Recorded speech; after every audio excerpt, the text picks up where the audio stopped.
Praise the lord. ఆదికాండము 14వ అధ్యాయము.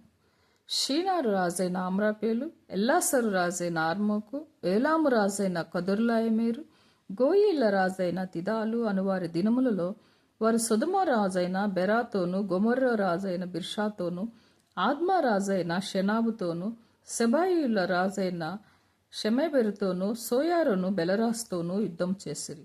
వీరందరూ ఉప్పు సముద్రమైన సిద్దీము లోయలో ఏకముగా కూడి 12 సంవత్సరములు కదొర్లాయమేరుకు లోబడి 13వ సంవత్సరమున తిరుగుబాటు చేసిరి.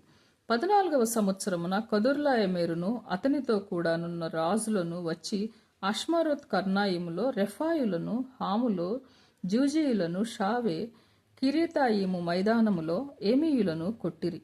మరియు హోరీయులను అరణ్యము దగ్గరనున్న ఎల్ఫారాను వరకు తరిమి సేయీరు పర్వత ప్రదేశంలో వారిని కొట్టిన తరువాత తిరిగి కాదేశను ఎన్మిష్పతుకు వచ్చి అమాలేయుల దేశమంతటిని, హసాసోన్ తామారులో కాపురమున్న అమోరీయులను కూడా కొట్టిరి.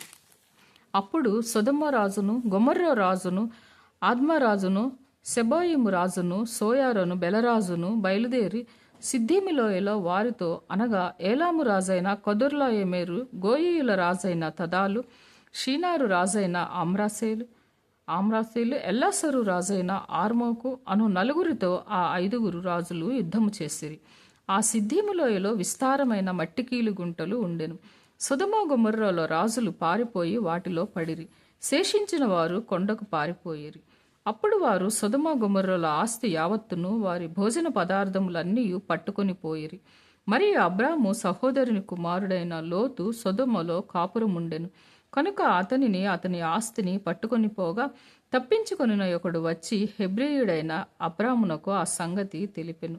అప్పుడతడు ఎష్కేలు సహోదరుడును ఆనేరు సహోదరుడైన మమ్రే అను అమోరీయుల ఎలోను వనములో కాపురముండెను.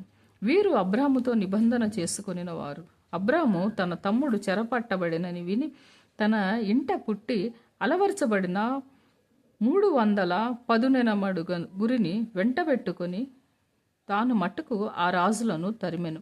రాత్రివేళ అతడును అతని దాసులను వారికెదురుగా మనులు తీర్చి వారిని కొట్టి దమస్కునకు ఎడమతట్టున హోబా మట్టుకు తరిమి ఆస్తి యావత్తు తిరిగి తెచ్చి తన తమ్ముడైన లోతును, అతని ఆస్తిని, స్త్రీలను, ప్రజలను తిరిగి తీసుకుని వచ్చెను. అతడు కదొర్లాయమేరును అతనితో కూడానున్న రాజులను ఓడించి తిరిగి వచ్చినప్పుడు సొదొమ రాజు అతనిని ఎదుర్కొనుటకు రాజులోయ అను షావే లోయ మట్టుకు బయలుదేరి వచ్చెను. మరియు షాలేము రాజైన మెల్కీసెదెకు రొట్టెను, ద్రాక్షారసమును తీసుకొని వచ్చెను. అతడు సర్వోన్నతుడగు దేవునికి యాజకుడు. అప్పుడతడు అబ్రామును ఆశీర్వదించి, ఆకాశమునకు భూమికిని సృష్టికర్తయును సర్వోన్నతుడు నైనా దేవుని వలన అబ్రాము ఆశీర్వదించబడునుగాక అనియు, నీ శత్రువులను నీ చేతికి అప్పగించిన సర్వోన్నతుడగు దేవుడు స్తుతింపబడునుగాక అనియు చెప్పెను. అప్పుడతడు అన్నింటిలో ఇతనికి 10వ వంతు ఇచ్చెను.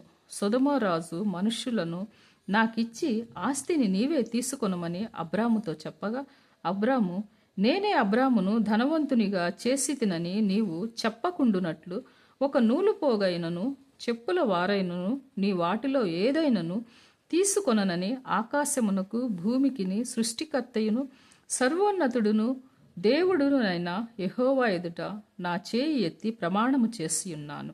అయితే ఈ పడుచువాడు భుజించినది తప్ప నాతో కూడా వచ్చిన ఆనేరు, ఎష్కేలు, మమ్రే అను వారికి ఏ భాగములు రావలెనో ఆయా భాగములు మాత్రము వారిని తీసుకొని నిమ్మని సొదొమ రాజుతో చెప్పెను.